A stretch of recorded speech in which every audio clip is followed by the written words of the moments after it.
मैं अब आज को एक नंबर बता दूं, वो नंबर जिन जिन के पास है वो काफ़ी बुलंदियों तक पहुंच सकते हैं। वो नंबर है सर 4 राहु का। ये राहु के अलग अलग चीज़ें होती हैं, वो आपकी डेट ऑफ बर्थ से जुड़ जाती हैं। ये धोखेधड़ी वाली चीज़ नहीं है, और जो मुझे लालच से अपने काबू में कर लेगा ऐसा कोई भी व्यक्ति आज तक बना नहीं है, और मैं ऐसा हूँ ही नहीं कि मैं इस तरीके से बिक जाऊँ। माता पिता हमें कितनी चीज़ों से हमें सोचते हैं कि हम बहुत आगे बढ़ जाएं, वो सोचते हैं, दिन रात सोचते हैं, पर हम आगे नहीं बढ़ पाते हैं। और जब ये शेयर को अब हम देख रहे हैं तेजी के साथ, और वो इसलिए देख रहे हैं क्योंकि इस कंपनी ने 5 रुपये का डिविडेंड दे दिया। अगले साल के लिए होना चाहिए। हमें क्या लगता है सर 2-4 रुपये शेयर भाग रहे हैं, गिर कितने गए हैं ये देखो ना। ये हम भागते हुए देख रहे हैं, रंगीनता दिख रही है जी हमें। रंगीनता की भी नज़र होती है कि एक शेयर चार्जिंग स्टेशन, बहुत से लोग पूछते हैं सर चार्जिंग वाले ना शेयर बता दो। IOC ही बहुत बेस्ट काम कर रहा है चार्जिंग स्टेशंस में। वो समझाया जाता है कि आगे जाकर आपको किस तरीके से अपने में बचाव करना है। मैंने हर बार कहा है कि शेयर मार्केट में अगर आप अपना पैसा बचाने में कामयाब हो गए तो आप शेयर मार्केट में काफ़ी टिके रह जाओगे सर। देखो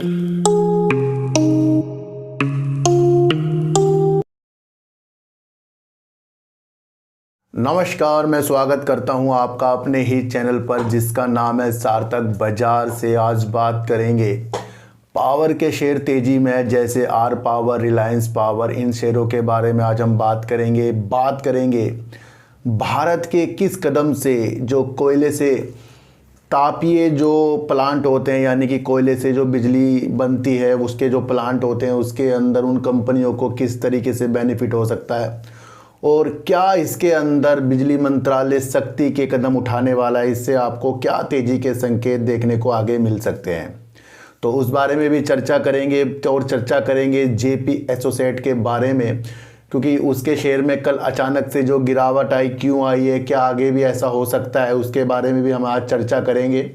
और चर्चा करेंगे IOC के बारे में, क्या उसके कदम अब आगे जाकर हमें कैसे देखने को मिलेंगे, क्या IOC अपना डिविडेंड जो दे रहा है उसकी वजह से क्या चीज़ें उसके अंदर हो सकती हैं, क्या रणनीति हमारी IOC में होगी। इन सब की बात करने से पहले मैं आपको फिर से एक चीज़ बता दूं कि यहाँ पर जो भी वीडियो बनती है न्यूज़ बेस बनती है, सत्यता पे बनती है, और उन पहलुओं को समझाया जाता है कि आगे जाकर आपको किस तरीके से अपने में बचाव करना है। मैंने हर बार कहा है कि शेयर मार्केट में अगर आप अपना पैसा बचाने में कामयाब हो गए तो आप शेयर मार्केट में काफ़ी टिके रह जाओगे सर। देखो सर, मैं आपको एक चीज़ बार बार जो बताता हूँ वो न्यूज़ के आधार पर बताता हूँ। यहाँ पर मैं किसी को भी खरीदने बेचने की राह नहीं दिखाता, पर मेरे जो समझदार, मेरे जो देखने वाले हैं, करीब 99% लोग जो हैं समझदार हैं, क्योंकि उनको पता है कि किस चीज़ की वजह से वो इस चैनल पर आ रहे हैं। वो है सच्चाई, सत्यता वाली न्यूज़ और आगे की रणनीति, उसका व्यू। बाकी काम वो अपना आप करते हैं। हमने किसी को कहा ही नहीं कि आप ये खरीदो वो बेचो, लेकिन अगर आपको वो चीज़ पता लग जाए कि जिस कंपनी में कुछ हो रहा है और वो हमें पता लग जाए, उससे मैं आपको बचाऊं, तो वहाँ वाकई हमें अपने को संभालना चाहिए। देखो सर, BCG जब भाग रहा था, मैं फिर बता रहा हूँ, समझा रहा था ना, मैं समझ जाओ। MMTC में समझाया था, कई ऐसे शेयरों में मैं समझा रहा हूँ, लेकिन वो जब तेजी में होते हैं तब नहीं वो समझ में आते। तो वो रणनीति समझने के लिए इस चैनल का एक हमने विस्तार किया है और ये चैनल बढ़ता जा रहा है, पर कुछ लोगों को ये चीज़ें खटकती हैं। कल जब मैंने आपको अलग तरीके से वीडियो बनाकर दिखाई, इससे पहले भी वीडियो बनाकर मैं अलग अलग तरीक़ों से बताता हूँ, जो मैं डायरेक्ट नहीं बताता, थोड़ा सा अलग वे में बताता हूँ जो थोड़ा सा हमें समझ में आ जाए, पर कुछ लोगों को वो समझ में नहीं आता है। जब एक बंदे ने मुझे कहा कि मुझे समझ में नहीं आ रहा है, मैं तो सेबी से आपकी शिकायत कर दूंगा। भाई, मैं यहाँ किसी को खरीदने बेचने की चीज़ बता रहा हूँ। अगर आपको न्यूज़ समझ नहीं आ रही है तो इसमें क्या मेरी गलती है? अगर मैं आपको कह रहा हूँ कि लालच नहीं करना है, पेनी स्टॉक से थोड़ा दूर रहना है, अपने प्रॉफिट को बचाना है, अपनी मनी को अपने अनुसार लगाना है, किसी की बातों में नहीं आना है, कहीं व्हाट्सएप ग्रुप को ज्वाइन करके, और हम कहीं टेलीग्राम ग्रुप को ज्वाइन करके, या कहीं पर हम इंस्टीट्यूट में पढ़ते हैं उनसे कुछ लेकर टिप्स फंस जाते हैं, उनसे हमें दूर रहना है। सेबी जो कह रहा है 10 में से 1 कमा रहा है, 9 गंवा रहे हैं, ये आपको सत्यता बताई जा रही है। जे केडिया साहब की रणनीति, उन्होंने अपने को किस तरीके से संभाला, ये आपको बताई जा रही है, और जो न्यूज आती है वो आपके सामने रखी जा रही है। तो मुझे एक चीज़ बताओ कि ये सेबी से इसका मैटर क्या है। मैं आपको वो चीज़ बता रहा हूँ जो न्यूज आ रही है। तो जब कुछ लोगों को कुछ चीज़ें समझ नहीं आती है ना, तो वो दूसरों का रास्ता काटने के लिए तैयार हो जाते हैं। मैं जानता हूँ कि जो लोग इस तरीके से बात करते हैं उनको ना स्पष्ट चाहिए कि आगे जाकर होगा क्या। एक बंदा कह रहा है कि स्पष्ट बताओ। देखो सर, क्या स्पष्ट बताएं, जब आपको बीसीजी में मेरी स्पष्टता पहले नज़र नहीं आई, तो अब वो आपको नज़र आ रही है, तो आपको खुद देखना है। मैं आपको फिर कह रहा हूँ, ये चैनल अलग है, सत्यता की ओर है, इसके अंदर कोई भी ऐसी धोखेधड़ी वाली चीज़ नहीं है। और जो मुझे लालच से अपने काबू में कर लेगा, ऐसा कोई भी व्यक्ति आज तक बना नहीं है। और मैं ऐसा हूँ ही नहीं कि मैं इस तरीके से बिक जाऊँ। इसलिए कह रहा हूँ, जिन लोगों को समझ में नहीं आ रहा है वो अपने ज्ञान की भी एक बार चेक कराएं कि हमारा जो ज्ञान की वृद्धि है, वाकई 1% को समझ में नहीं आ रहा है, जो 99% लोग समझ रहे हैं, कमेंट कर रहे हैं।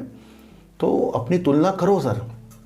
देखो सर, जब किसी राह पर चलकर कुछ लोग वहाँ से पैसा कमा रहे हैं और एक आधे गंवा रहे हैं, तो हम समझ सकते हैं कि जो एक आधे गंवा रहे हैं वो तो अपनी बुद्धि से ही गंवा रहे हैं। फिर तो एक बार जिन लोगों को इस तरीके से चीज़ें हो रही हैं, जो मुझे कह रहे हैं मुझे समझ में नहीं आ रहा, मैं सेबी से शिकायत, सर आप क्या कहोगे कि मैं क्या कह रहा हूँ? यहाँ खरीदने के लिए बोल रहा हूँ, बेचने के लिए बोल रहा हूँ, न्यूज आ रही है, न्यूज बता रहा हूँ। तो मैं उनसे गुजारिश करूँगा, देखो सर, मैं क्या आपको चीज़ बताऊँ कि हमारे माता पिता हमें कितनी चीज़ों से हमें सोचते हैं कि हम बहुत आगे बढ़ जाएं। वो सोचते हैं, दिन रात सोचते हैं, पर हम आगे नहीं बढ़ पाते हैं।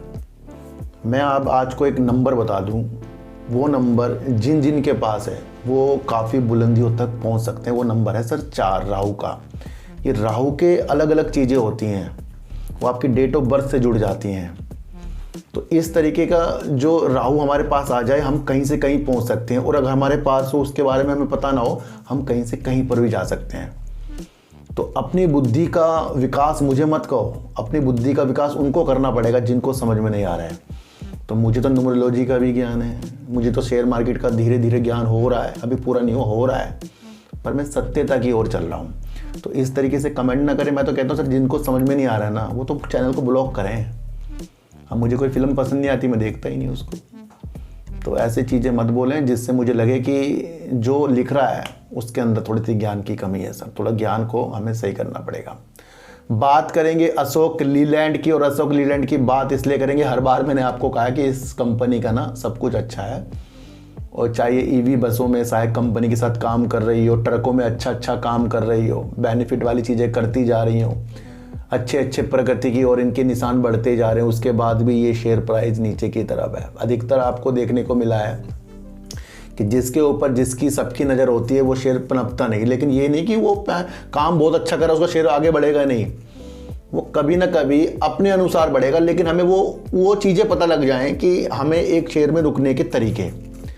भारत का पहला LNG संचालित ट्रक जो है हमारे अशोक लीलैंड ने स्थापित कर दिया, बना दिया है। और वो उसने महानगर गैस को वितरण भी कर दिया, डिलीवरी भी करनी शुरू कर दी है अशोक लीलैंड ने। यह अपने आप में एक अनूठी चीज़ है, जो भारत का पहला LNG संचालित ट्रक जो इन्होंने बनाया, इसका नाम AVTR 1922 है, जो मॉडल है वो अशोक लीलैंड ने बनाया है। यह अपने आप में आपको देखने को मिलेगा, रोचक चीज़ है। अब ये न्यूज़ मैं आपको बता रहा हूँ, क्या इसमें मेरी गलती हो गई या सुनने वालों की गलती हो जाएगी? इसके अंदर ये न्यूज़ आई है, इसको हमें समझना है कि पहला संचालित जो है LNG वाला ट्रक किसने बनाया है?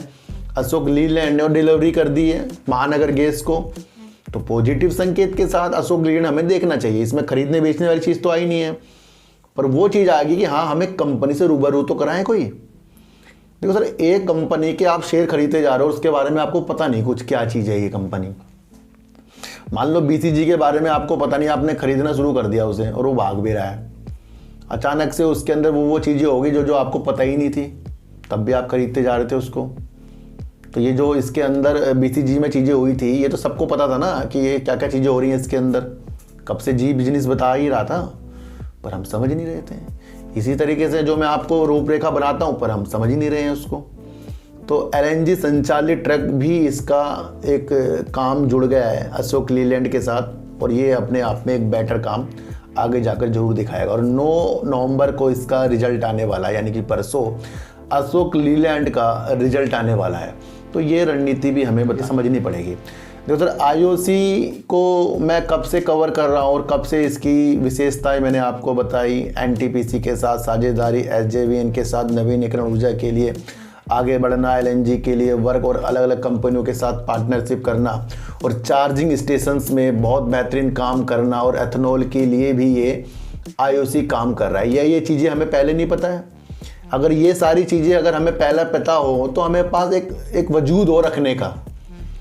अब हमने इसकी सारी विशेषताएं IOC की आपको बताई, और जब ये शेयर को अब हम देख रहे हैं तेजी के साथ, और वो इसलिए देख रहे हैं क्योंकि इस कंपनी ने 5 रुपये का डिविडेंड दे दिया।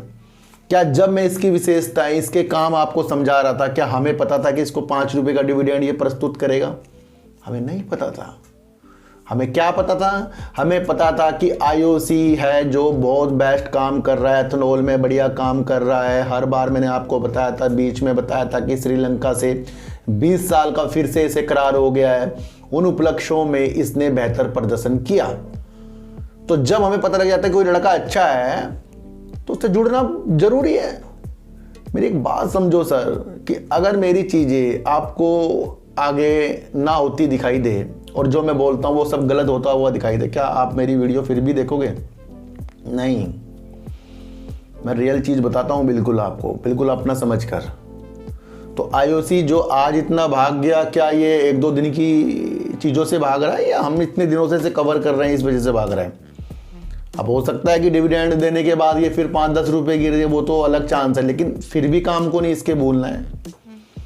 IOC चार्जिंग स्टेशन, बहुत से लोग पूछते हैं सर चार्जिंग वाले ना शेयर बता दो। सर IOC ही बहुत बेस्ट काम कर रहा है चार्जिंग स्टेशंस में, और ये दूसरों के साथ पार्टनरशिप करके इस काम को आगे बढ़ाने की मंशा के साथ चल रहा है।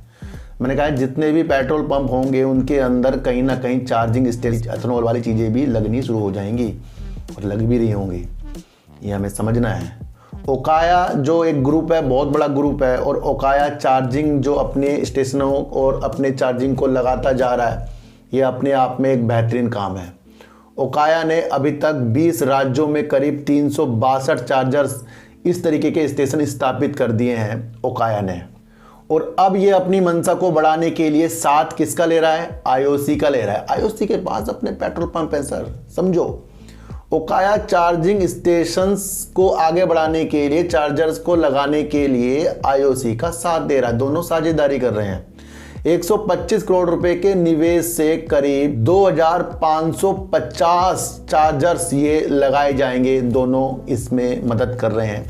तो यहाँ से हमें फिर से एक रणनीति ओकाया के साथ IOC पार्टनरशिप करता हुआ और चार्जर्स लगाता हुआ देखने को आगे मिलेगा। तो यहाँ से ही दिशा पकड़ लेनी चाहिए कि IOC क्या कर रहा है। देखो सर, ये चीज़ें जो मैं बता रहा हूँ, क्या मैं आपको बता रहा हूँ कि आपको शेयर बेचने या खरीदने हैं, या आपको उस रणनीति को समझना है? फिर मैं कह रहा हूँ मेरे चैनल को समझने के लिए आइए, न्यूज को समझने आइए सर। टारगेट तो बिल्कुल भी वर्क करने मत आना कि कोई टारगेट बताएगा कोई। देखो समय समय पर अपने प्रॉफिट पर भी विशेष ध्यान देना चाहिए, और प्रॉफिट वाली मंशा हमेशा आपके दिमाग में रहनी चाहिए। क्योंकि आज जब SJVN आपको 2-3 रुपये भाग कर दिखा रहा है तो हम सोच रहे हैं शेयर भाग गया। अरे सर, इससे पहले 81 रुपये का इसने हाई लगा रखा है, ये कोई नहीं शेयर भाग रहे हैं। मैंने कहा कि अब हमारी रणनीति अगले साल के लिए होनी चाहिए। हमें क्या लगता है सर, 2-4 रुपये शेयर भाग रहे हैं, गिर कितने गए हैं ये देखो ना। ये हम भागते हुए देख रहे हैं, रंगीनता दिख रही है जी हमें। रंगीनता की भी नज़र होती है कि एक शेयर 100 ऊपर गया और उसके बाद 80 पे आके 5 रुपये बढ़ गया। रंगीनता नहीं है ये। रंगीनता उनके लिए है जिन्होंने 80 पे खरीदा होगा, 85 में मिल रहा है। रेडता उनके लिए जो 100 रुपये 90 रुपये में खरीद के बैठे होंगे। तो ये तो हर शेयर करेगा कि भाई 50 पर जाकर 30 पे आएगा, फिर 5-10 रुपये ऊपर जाएगा और हम खुश हो जाएंगे कि शेयर बढ़ गया। शेयर के देखने के नज़रिए बदल जाओ सर, सब कुछ अच्छा होने वाला है। और किसी की भी बातों में नहीं आना है, अपना दिमाग सबसे पहले लगाना है। तो IOC ने ओकाया के साथ चार्जर्स लगाने के लिए पार्टनरशिप और अच्छा काम पहले भी ओकाया कर रहा है, अच्छा नाम है, ये सबको पता है। तो अब ये 5 रुपये का डिविडेंड भी दे रहा है, ये भी आपको समझकर चलना पड़ेगा। तो उसका भी लुत्फ़ लोग लेंगे। और कुछ लोगों को जो अभी हाल ही में 10 से 11 रुपये का, ये 14 रुपये का जो उछाल मिला है, मैंने खुद इस शेयर को 90 रुपये में करीब में ख़रीदा है सर, मैं आपको बता दूं। और ये आपको समझकर चलना पड़ेगा कि हर एक शेयर के अंदर पैसा बनने का, लेकिन उसकी रणनीति तो खुद ब खुद ही बनानी पड़ेगी। यहाँ तो सिर्फ आपको न्यूज़ बताई जा रही है। अब बात करेंगे रिलायंस पावर, जेपी पावर की। सबसे पहले एक बात समझो कि सर जेपी पावर आज भी आपको तेज़ी के संकेत, लेकिन कल जो इसने एकदम से गिरावट के संकेत दिखाए, वो सबको पता है कि जेपी एसोसिएट के साथ जो न्यूज़ आई थी उसके साथ, उसके बारे में आगे बात करेंगे। तो मैंने आपको पहले कहा था कि जब भी जेपी एसोसिएट के ऊपर इस तरीके की चीज़ें होंगी, जेपी पावर थोड़ी गिरावट की ओर आएगा। लेकिन 10 नवंबर को इसका आ रहा है रिजल्ट, और वो उसकी भी तेज़ी हो सकती है। कल से अपने कदमों को जेपी पावर में हमें संभाल कर रखना है, इस उम्मीद में कि अगर इसका रिजल्ट ख़राब है तो गिरना शुरू हो जाएगा, रिजल्ट अच्छा है तो बढ़ना शुरू हो जाएगा। ये तो सबको ही पता है सर। तो 10 नवंबर को इसका रिजल्ट आ रहा है, उसकी वजह से ये तेज़ी हो सकती है। लेकिन जिस तरीके से रिलायंस पावर में भी आपको पहले लॉस देने के बाद अब तेज़ी के संकेत, देखो जब रिलायंस पावर ने लॉस प्रस्तुत किया तो मैंने आपको उसके अंदर ही पॉजिटिव संकेत बता दिए थे उस दिन। पर आज मैं आपको ऐसे संकेत बता रहा हूँ जो सारे के सारे जो थर्मल से पावर बिजली उत्पन्न करता है उसके अंदर इफेक्ट पड़ेगा। देश जिस तरीके से प्रगति कर रहा है, यहाँ पर बिजली की मांग जो है बढ़ती जा रही है। मार्च 2024 तक के डिमांड जो है हमारी वो ज़्यादा बढ़ जाएगी, और करीब उस मांग को पूरा करने के लिए बिजली मंत्रालय खड़ा हो गया। भाई अब तो पूरा करना पड़ेगा सब कुछ। और वो किस तरीके से, देखो सर यहाँ पर किसी भी तरीके से ग्रीन एनर्जी या पवन सौर से ये बिजली पूरी नहीं की जाएगी, पूरी की जाएगी थर्मल पावर से, तापीय जो प्लांट होते हैं उनसे की जाएगी, जो कोयले से बनते हैं। तो मुझे नहीं लगता कि कोयला जल्दी से यहाँ जाने वाला है। भारत का जो लक्ष्य है ना, पहले 51 गीगावाट का था कोयले से बिजली उत्पन्न करने का, वो था 2031 और 32 का जो हमारी योजना है भारत की, जो इस तरीके की क्षमता बढ़ाई जाएगी जो 51 गीगावाट की होगी। हमारे देश की क्षमता थी ये, मतलब होने वाली 2031 और 32 की।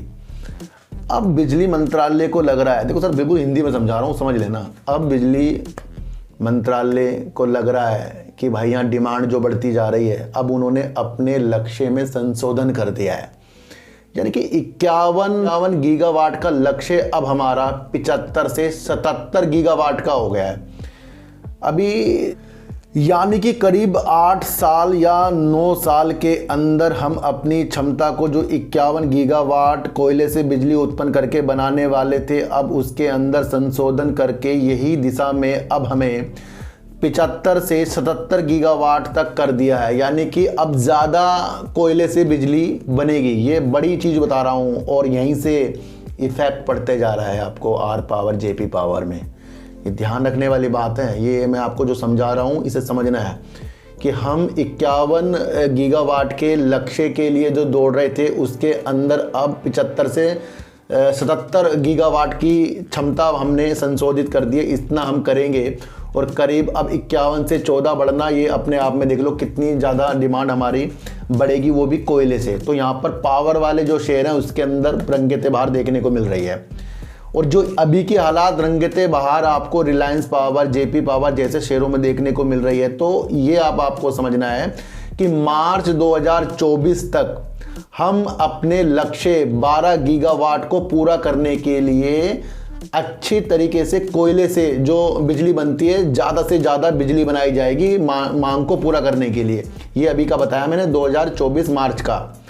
तो यहाँ क्या होगा, तेजी के साथ प्लांट चलेंगे थर्मल पावर। तो मुझे लगता है कि ये रिजल्ट आने के बाद, देखो सर एक हो सकता है कि रिजल्ट खराब आ जाए, हो सकता है आगे रुकावट आ जाए। जहाँ रुकावट आई, ये फिर शेयर जो हैं तेजी के संकेत दिखाने शुरू हो जाएंगे, वो है कोयले की ज़्यादा बिजली बनना। समझने वाली बात है। देखो सर हमारे बिजली मंत्री जी कौन है, RK सिंह जी हैं। उन्होंने कह दिया है कि जो बिजली कोयले से बनाता है, अपनी उत्पादन की क्षमता से, पूरी क्षमता से काम नहीं करती, या बची हुई जो बिजली उनकी होती है वो एक्सचेंजों को, यानी कि जो एक्सचेंज होते हैं उनको नहीं बेचती, तो इसका भी कोई एक शुल्क यानी कि कोई इसके अंदर दंड या कोई प्रावधान किया जाएगा कि भाई आपको पूरी क्षमता के साथ कोयले से बिजली बनानी पड़ेगी। यहाँ क्या हुआ, अपने आप में थर्मल पावर वाले शेयरों में आपको रंगते बाहर देखने को मिली। ये न्यूज़ आज की है सर, ये न्यूज़ मैंने आपको पहले भी बताई थी, लेकिन आज अलग ढंग से ये निकल कर आई है। तो इस वे पर मैं काम करता हूँ। ये अगर आपको पसंद आया है तो आप लाइक करो। मैं आपको पहली बार बोल रहा हूँ लाइक करो, चलो करना मत, लेकिन मैं आपको एक चीज़ बता रहा हूँ कि मुझे अपने काम को करने के लिए आप एक हौसला दे दो मुझे बस। बाकी मैं खोज के आपको वैसी साइकोलॉजी बना दूंगा, काम आपको खुद करना पड़ेगा। तो ये जो चीज़ मैंने आपको बता रहा हूँ ये आपको कोई नहीं समझाएगा चैनल, क्योंकि हम जो चैनल देख रहे हैं, अधिकतर चैनल देख रहे हैं वो आपको शेयर प्राइस में घुमा रहे हैं। ये शेयर प्राइस था, वो था, ये था, यहाँ पर रेजिस्टेंस था, यहाँ पर वो था, यहाँ पर ब्रेकआउट होने वाला था, ये सारे चैनल बता रहे हैं। वो मैं उससे काफ़ी दूर, मैं तो यहाँ न्यूज़ आपको बता रहा हूँ, और ये न्यूज़ बहुत पॉजिटिव न्यूज़ है अगर कोई इसको समझे। तो अब आपको समझना है कि जुर्माना भी लगाने की चीज़ों के साथ बिजली मंत्रालय उतरेगा। भाई पूरी क्षमता के साथ काम करना है, बची हुई बिजली बेचनी है एक्सचेंजों को। बहुत पॉजिटिव संकेत है, कौन इस संकेत को समझेगा, आपको बस देख कर चलना पड़ेगा। बात करते हैं जेपी एसोसिएट की। सर जेपी एसोसिएट का मैं आपको फिर बताऊं, रिजल्ट आ रहा है 9 नवंबर का। ये तेजी उसकी भी हो सकती है। जब जेपी एसोसिएट ने एक्सचेंजों को कल बताया, हमारे सामने कल न्यूज आई और लोगों को लगा कि भाई आज भी शेयर काफ़ी नीचे तक गिर जाएगा, लेकिन ऐसा देखने को हमें नहीं मिला। मैंने कहा ना कि रिजल्ट 9 नवंबर को इसका आ रहा है, हो सकता है हम आपको चीज़ें और हो। अब अगर इसने तेजी हमें दिखाई तो इसका मतलब जेपी एसोसिएट में कुछ सब कुछ सही हो गया। देखो सर, हमारे सामने दृश्य आ गए कि जेपी एसोसिएट ने 31 अक्टूबर को जो इसको पेमेंट करनी थी उसमें ये डिफॉल्ट हो गया, जिसके अंदर 1733 करोड़ तो इनके मूल था और 2525 करोड़ रुपए ब्याज था, यानी कि मूल से भी ज्यादा ब्याज। इन दोनों को जोड़कर हम देखते हैं तो 4258 करोड़ रुपए का इनको पेमेंट करना था, जिसके लिए ये डिफॉल्ट हो गए, नहीं दे पाए। और मैंने आपको कहा था कई बार, जब मैंने आपके लिए जेपी एसोसिएट पे वीडियो बनाई, मैंने कहा कहीं ना कहीं से जब अगर ये डिफॉल्ट हो गया तो कहीं ना कहीं प्रॉब्लम आ जाएगी। ये मैं कई बार बता चुका हूँ। देखो सर, मैं सत्य वाली चीज़ें बता रहा हूँ और वो आगे जाकर होती है, और ये डिफॉल्ट वाली चीज़ फिर से हो गई है। ये मैंने आपको पहले बता दिया था कि ये इस तरीके से हो सकता है, क्योंकि ये चीज़ बार बार कर रहा था, पर इसका रंग कल हमें निगेटिव देखने को मिला, पर आज पॉजिटिव क्यों? मैं आपको एक चीज़ समझा दूँ सर, कि अगर किसी निगेटिव चीज़ से एक दिन पहले निगेटिव और अगले दिन पॉजिटिव, तो कभी भी अनुमान मत लगाना कि वो पॉजिटिव हो गया है। समझने वाली बात समझा रहा हूँ। डिफॉल्ट किया है, हुआ है, ये हमें सब पता है, तो ये तो निगेटिव है। लेकिन जो चीज़ कंपनी में हो रही है वो चीज़ हम शेयर मार्केट में होते हुए देखना और दिखना इस बात की पुष्टि नहीं कि सब कुछ अच्छा हो गया या सब कुछ खराब हो गया, क्योंकि हम कर रहे हैं शेयर प्राइस को देखकर वर्क, और कंपनी के अंदर वो चीज़ें हो चुकी हैं। तो जो हो चुकी हैं उस पर वर्क करना है हमें, और जो होने के बाद कुछ और दिख रहा है उस पर कभी वर्क मत करना। बहुत गहरी बात बता रहा हूँ आज। क्यों बता रहा हूँ? क्योंकि ये डिफॉल्ट हुआ है, ये हमें पता है, हम उस पर ध्यान देंगे। आगे जाकर ये कुछ गिरे तो फिर न्यूज आई कि ये डिफॉल्ट हुआ था, फिर आप कुछ भी नहीं कर सकते। इसलिए कह रहा हूँ संभल कर कदम रखना है। अब ये मैं आपको समझा रहा हूँ, अब ये लोगों को बुरा लगे तो भाई इसमें मैं कुछ नहीं कर सकता। जो मुझे दिख रहा है सच बता रहा हूँ, झूठ नहीं बोल रहा हूँ। डिफॉल्ट हुआ है, हमें पता है, उससे शेयर कल गिरे थे, आज बढ़े हैं। तो जो बढ़े हैं उस पर नज़र नहीं है, जो गिरे थे उस पर नज़र रखो। देखो सर, 9 का रिजल्ट आ रहा है, मैं आपको बता रहा हूँ, रिजल्ट की वजह से भी हो सकता है। 10 को जेपी पावर क्या है उसकी वजह से भी हो सकता है। पर अब आपको समझना है कि इनके पास है कर्जा, करीब 29,272 करोड़ रुपए का कर्जा अब भी जेपी एसोसिएट के पास है, और ये इसको देने हैं 2037 में, यानी लगभग 14 साल बाद। तो टाइम तो इनके पास बहुत मिला हुआ है। ऊपर से 29,272 करोड़ रुपए का जो कर्जा, ये भी कम नहीं होता सर। बार बार डिफॉल्ट भी हो रहे हैं, ये भी हमें दिख रहा है, पर कंपनी कह रही है कि वो ठोस कदम उठा रहे हैं अपने कर्जे को कम करने के लिए। तो समय तो उनके पास ज़्यादा है, तो वहाँ से समय जब ज़्यादा है तो वहाँ से पॉजिटिव लग रहा है। लेकिन फिर भी अपने को थोड़ा सा बचाकर इस चक्कर में चलना पड़ेगा, क्योंकि इसके अंदर ज़्यादा हो गए हैं अब रिटेलर। तो हर एक मंशा को आपको सर शेयर मार्केट में देखना पड़ेगा। और अगर आगे जाकर जेपी एसोसिएट फिर से गिरता है तो वहाँ पर आपको फिर जेपी पावर भी नेगेटिव होता हुआ दिखाई देगा। तो हर एक संभव प्रयास करिए, वीडियो को समझने के प्रयत्न जरूर से ज़रूर करिए, और जिनको वीडियो समझ नहीं आ रही है उनसे गुजारिश है घर बैठ के ही कुछ और देखिए, अच्छी चीज़ देखिए, ताकि आपकी बुद्धि और बढ़े, फिर आपको समझने की शक्ति आए। और जो अच्छी चीज़ें आपको समझा रहा है उससे घृणा करनी क्यों, मुझे समझ में ये बात नहीं आती।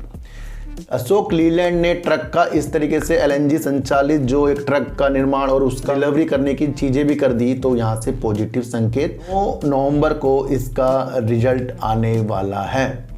आईओसी बढ़ते कदम के साथ अगर ये डिविडेंड देने के बाद गिरे तो इसका मतलब ये नहीं कि कंपनी के कुछ नहीं है, कंपनी का वजूद बहुत अच्छा है और सारे काम मैंने आपको समझा रखे हैं, तो उस काम को समझकर ही अपनी दृष्टि को अच्छा कर सकते हैं।